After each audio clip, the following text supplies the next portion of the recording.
വാർത്ത വരുന്നു. ഇടുക്കി കട്ടപ്പനയിലെ നിക്ഷേപകൻ സാബുവിന്റെ ആത്മഹത്യയിൽ 3 ജീവനക്കാരെ സസ്പെൻഡ് ചെയ്തു. Kattappana rural development corporative society secretary Reji Abraham, senior clerk Sujamol Jose, junior clerk Binoy Thomas എന്നിവരെയാണ് സസ്പെൻഡ് ചെയ്തത്. ഇന്ന് ചേർന്ന ഭരണസമിതി യോഗത്തിന്റേതാണ് തീരുമാനം. സന്ദീപ് രാജാക്കാട് നൽകും കൂടുതൽ വിവരങ്ങൾ. സന്ദീപ് രാജാക്കാട്, സാബുവിന്റെ ആത്മഹത്യയുമായി ബന്ധപ്പെട്ട് സസ്പെൻഷനുകൾ വരികയാണ്. ആരൊക്കെയാണ് ഇപ്പോൾ പുറത്തിരിക്കാൻ തീരുമാനമായിരിക്കുന്നത്?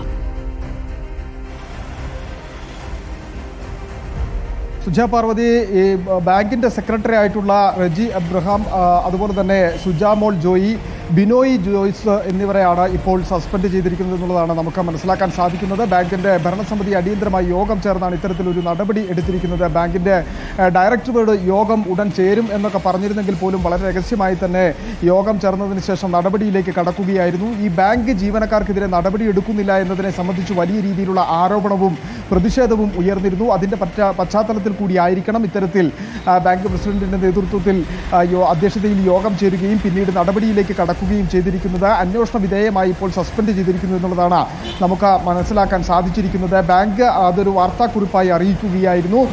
എന്നാൽ ഇത് സംബന്ധിച്ച് മറ്റ് പ്രതികരണങ്ങൾ നൽകുവാൻ ബാങ്കിൻ്റെ പ്രസിഡന്റോ ഇല്ലെങ്കിൽ മറ്റ് ബോർഡ് മെമ്പർമാരോ തയ്യാറായിട്ടില്ല എന്നുള്ളതാണ് നമുക്ക് മനസ്സിലാക്കാൻ സാധിക്കുന്നത്. എന്തായിരുന്നാലും ഇതോടൊപ്പം തന്നെ പോലീസ് പ്രത്യേക അന്വേഷണ സംഘം ഈ ബാങ്ക് ജീവനക്കാരുടെ മൊഴിയെടുക്കൽ തുടരുന്നു എന്നുള്ളതാണ് നമുക്ക് അറിയാൻ സാധിച്ചിരിക്കുന്നത്. എന്നാൽ ആരുടെയൊക്കെ മൊഴി രേഖപ്പെടുത്തി എന്നതിനെ സംബന്ധിച്ചൊരു വിവരം നൽകുവാൻ പോലീസ് തയ്യാറായിട്ടില്ല. എന്നിരുന്നാലും പോലീസിന്റെ അന്വേഷണത്തിനെതിരെയും ഒക്കെ വലിയ രീതിയിലുള്ള ആക്ഷേപങ്ങൾ ഉയർന്നു വരുന്നുണ്ട്. CPIM അന്വേഷണത്തിൽ ഇടപെടുന്നുണ്ട് എന്ന തരത്തിൽ BJPയും കോൺഗ്രസും ആരോപണം ഉന്നയിച്ചിരുന്നു. ഇന്ന് തന്നെ BJP അത് സംബന്ധിച്ചുള്ള ആരോപണം ഉന്നയിക്കുകയും ചെയ്തിരുന്നു.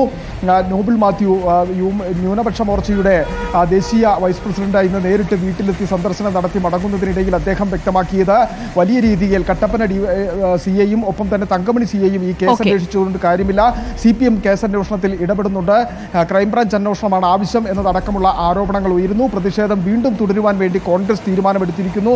ശരി, സന്ദീപ് രാജാക്കാടാണ്. 3 പേർക്ക് ഇപ്പോൾ വിഷയത്തിൽ വ്യാപാരിയുടെ ആത്മഹത്യയിൽ സസ്പെൻഷൻ നേരിടേണ്ടി വന്നിരിക്കുകയാണ്. അന്വേഷണം പുരോഗമിക്കുന്നു.